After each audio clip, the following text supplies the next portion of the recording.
je Suzanin izbor. U životu ne možete da promenite mnogo stvari. Ne možete preko noći.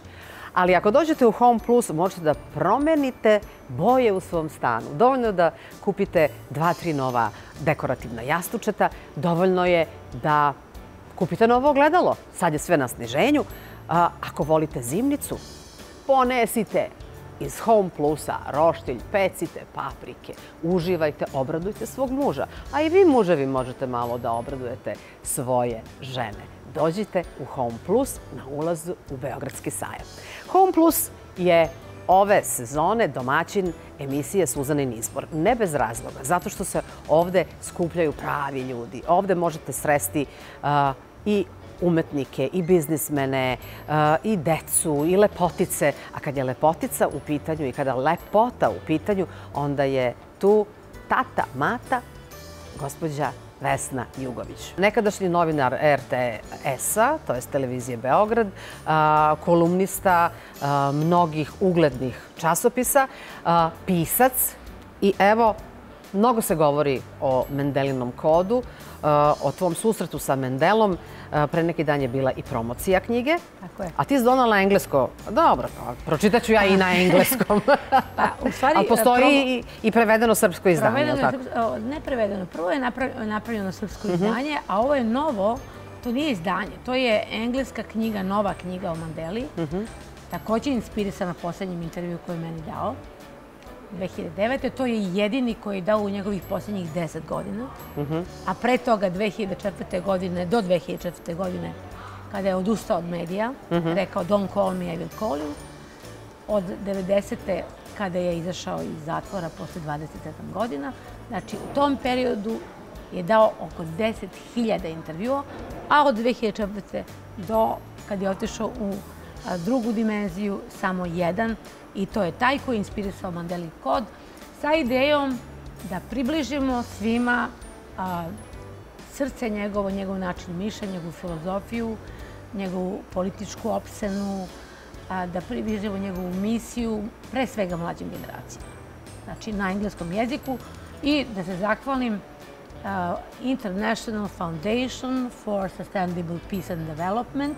To je jedna fondacija koja ima okuplja intelektualaca 40 država, koja je meni prišla i zamolila me da napišem tu knjigu i hvala im, pošto je knjiga jako skupa, ima puno fotografija, prelomljena je briljantno, moram da kažem, zahvaljujući Saši Radovanoviću iz Zavoda za udžbenike, koji je također koproducent i suizdavač ove knjige.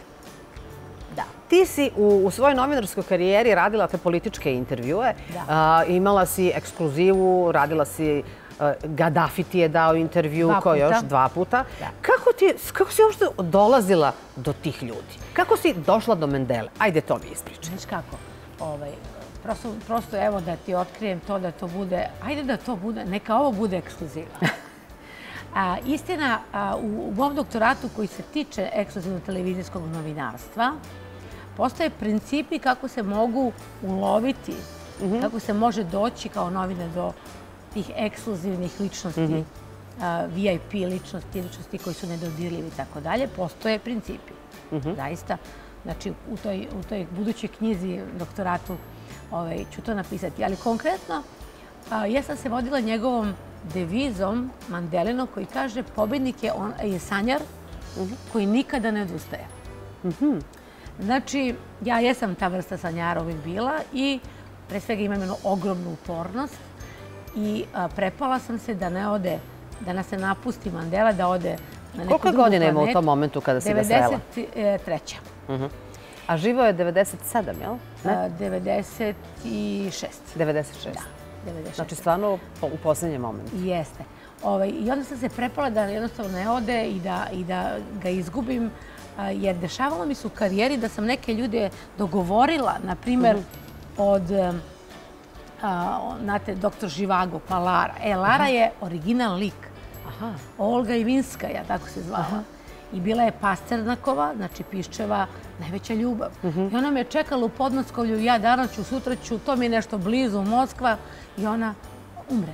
I rekla sam, Bože, neke ljude želim da dotaknem, želim da pitam neke stvari.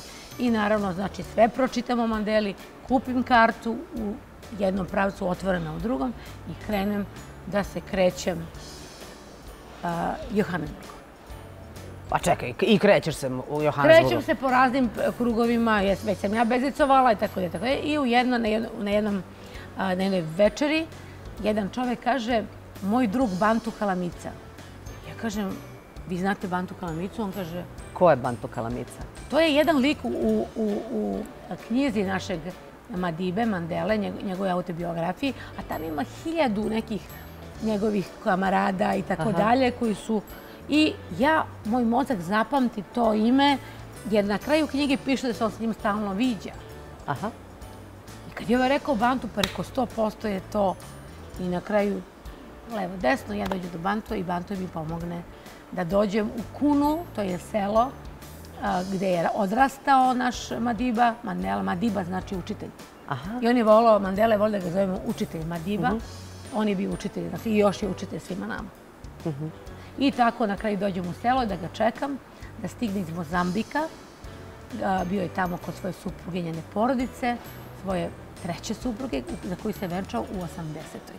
I teško zaljubio. Prvo se teško zaljubio, a onda se oženio sa Grasom Maršal, koja je bila prethodno takođe jednog predsjednika supruga. Ona je retka među nama ženama, osoba koja je bila žena dva predsjednika. Supruga dva predsjednika. Kaži mi, da li si intervju radila, da li si ga snimala kasetofonom, ili već kako? Ili si imala i video ekipu? Apsolutno nisam. Nije mi bilo dozvoljeno, samo je mogao kasetovan i snimanje fotografije i tako dalje. I to je napravljeno, ja sam napravila taj intervju za Hello magazin, English verziju i srpsku verziju i tu se pojavile slike.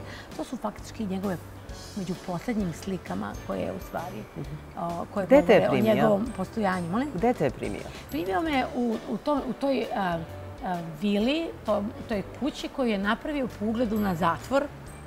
Jer posle Robben Islanda, gde je bio zatvoren 25 godina, već su počeli pregovori o njegovom puštanju. On je već sa de Klerkom, predsjednikom, sa kojim je potom dobio Nobelovu nagradu za mir, pregovarao o tome kako će bela manjina da akceptira crnačku većinu napokon u demokratskom procesu i kako će taj strašni apartheid koji je bio zlostavljanje crnaca od strane belaca, kako će on da napokon nestane. I u stvari sa Mandelom je nestalo robovlasništvo u nekoj sistemskoj formi. Opipljivo, vidljivo robovlasništvo. Ali, nažalost, ostalo je ono nevidljivo. I ostalo je jedno novo robovlasništvo koje se zove sistemski utemeljeno na celoj planeti, koje se zove vrlo slobodoumno neoliberalizam. Taj neoliberalizam, to je u stvari moderno robovlasništvo gde mi ne smatramo za sebe da smo robovi, nego mislimo da smo demokrate, da odlučujemo i tako dalje. Mandela je dobio Nobelovu nagradu za mir zato što je oprostio belcima za sva nedela koje su počinili nad njegovom crnom rasom. On je poslije 27 godina izašao i tražio je oprost. Tražio je da crnačka većina oprosti. To je bio šok. To je bio šok. Poslije toliko mučenja. A ljudi su bili željni osvete. Ljudi su bili željni osvete. On je u tom smislu jedinstven, jer je posle tolikog maltretiranja i tolike patnje, koje možemo samo da prepostavimo, tu patnju je reciklirao, preobratio je u ljubav i oprost. Za razliku od njegove druge žene Vini, koja je isto tako patila, bila u zatvoru, muči se sa svojim ćerkama, koje su danas ambasadorke Južne Afrike.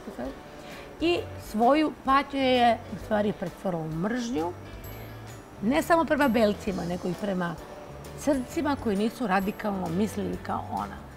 Čak je smislila i neki novi način ubijanja, pa je čak i osuđena. Dakle, to je dobro vidjeti da muž i žena jednu istu situaciju, dakle i mi svi zajedno, vide i rešavaju na različite načine. Jedan rešava kao ljubav, a drugo rešava kao mržnju. Tako da Mandela nam ukazuje nam put oprosta i pomirenja, jer da bi se pomirili moramo prvo da oprostimo. I on je napravio jedan institut koji je neverovatan. Komisiju za oprost i pomirenje koju je vodio Desmond Tutu, takođe Nobelovac. Afrika ima 3 Nobelovca. Evo, znači, još Afrike su 2. Desmond Tutu, njihov najviši sveštenik, jel? Dakle, Desmond Tutu je vodio tu komisiju i ta komisija je na sledeći način osmišljena. Znači, svi belci koji su činili zločine nad crnom većinom, silovanja, ubistva, ranjavanja, maltretiranja, su bili pozvani da to što su radili ispričaju u jednoj velikoj hali pred porodicama tih ljudi koji su unesrećeni. Oni su ih gađali jajima, plakali su, na kraju svi zajedno su plakali. Naravno, ti koji su činili zločine su morali da dokažu da je to sistemski problem bio, a ne njihova lična osveta. Nego da ih je sistem naterao da budu zločinci. I posle tog jednog opšteg plakanja i katarze dolazi neko vreme opuštanja i mogućnosti za pomirenje. Taj institut je prosto jedinstven i zaboravljan u evropskim ustanovama. Imamo Hag, mi smo imali Nürnberg, gde jedan istraživač iz Njujorka, Mamdani, on je istraživao te načine rešavanja velikih sukoba među nacijama, narodima i tako dalje, velikih mučeništava, zločina i tako dalje. I utvrdio je da je mnogo bolje to što je Mandela smislio i Desmond Tutu, nego suđenja dugačka koja po njemu Mamdaniju samo još više produbljavaju konflikt, pa od zločinaca u tim sudovima postaju heroji nacionalni i tako dalje. Dakle, Mandela je na svim planovima uspevao da nađe nova rešenja, a najvažnije rešenje je bio njegova okrenutost deci i omladini sveta. On je 80. izašao iz zatvora, 90. 94. je postao predsjednik, znači prvi demokratski predsjednik. 5 godina je bio predsjednik, rekao je da mu ne pada na pamet više da bude predsjednik i ušao je u jedan novi svet mogućnosti, jedva je čekao, globalnog uticaja, pre svega na mlade. On se, znači, približio mladima na koncertima, u sportu, u pozorištima je glumio, na filmu, znači umetnosti. On je u lepoti i modi, on je 3 puta pozvao Miss World da dođe u Johannesburg i Sun City, da budu gosti Južne Afrike. U knjizi postoje jedan kodeks, modelni kodeks liderstva za političare, ali postoji jedan kodeks za normalnog čoveka. Njegovi predlozi kako prevazići gorčinu, mržnju i negativne emocije. Za mene je to jedan od najvrednijih stvari u knjizi, jer je on, sad govorim samo nekoliko rečenica, on je rekao da je ogorčenje kao, u stvari, da je ogorčenje u stvari pijenje otrova za koji nam se čini da će on eliminisati naše neprijatelje. Znači, ogorčenje je samoubistvo. Ne moramo da menjamo kod ako hoćemo da ostanemo zdravi. Pred tobom je veliki posao. Ti moraš biti zdrava, je li tako? Tako je. Nema viroza, nema ničega. Izvoli G132, jedna kapsula dnevno. Potpuno prirodan. Čula si za G132? Kako da ne. Sad ga i probaj. Sad ga i probaj. Šta beše G132? G132 je najmoćniji antioksidans, potpuno prirodan, japanska formula, nemačka proizvodnja i evo nama Srbima malo zdravlja i stabilnosti. Dobro, super. I to iz Nemačke? Tako je. Unutra imaš i nešto i da pročitaš. Femisan. Femisan B za žene naših godina. Koje su to godine? Ja ne znam. To ne postoji. To ne postoji.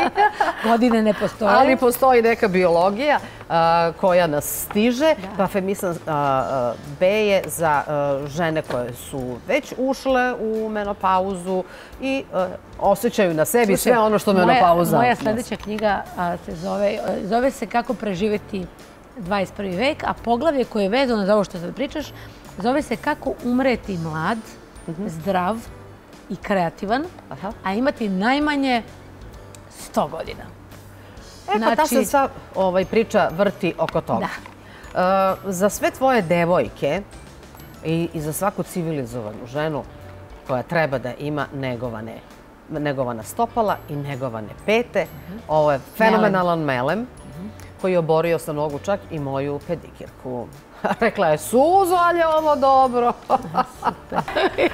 Samo si ti smej, ali za svaku lepu, savremenu ženu vrlo je bitno kako miriše. Sve su bočice velike, ne možeš nositi u maloj tašni veliki parfem. Ekonomik parfemi su pakovani ekonomično, u malim flakonima, zgodnim za tašnu. Imaš mušku i žensku liniju. Volim. Znaš šta bih mogla da mi pomogneš? Da napravimo jedan parfem, možda baš ekonomik, koji će biti u stvari mirisati na jorgovan. Jer jorgovan je naše cveće, da napravimo parfem Serbia Land of Lilacs. Ovo je bio Suzanin izbor i moja draga Vesna Jugović. Ajmo sad obiđemo malo Home Plus. Budite i vi u top formi, izgubite kilograme na zdrav način. Nutrivix 100% prirodan. Smanjuje apetit, ubrzava metabolizam, sagoreva masne naslage i čisti organizam od štetnih materija. Korišćenjem Nutrivixa postiže se trajno gubljenje prekomerne težine. Priznat od svetskih stručnjaka, Nutrivix je i Suzanin izbor. Poručite Nutrivix po povlašćenoj ceni na suzaninizbor.com.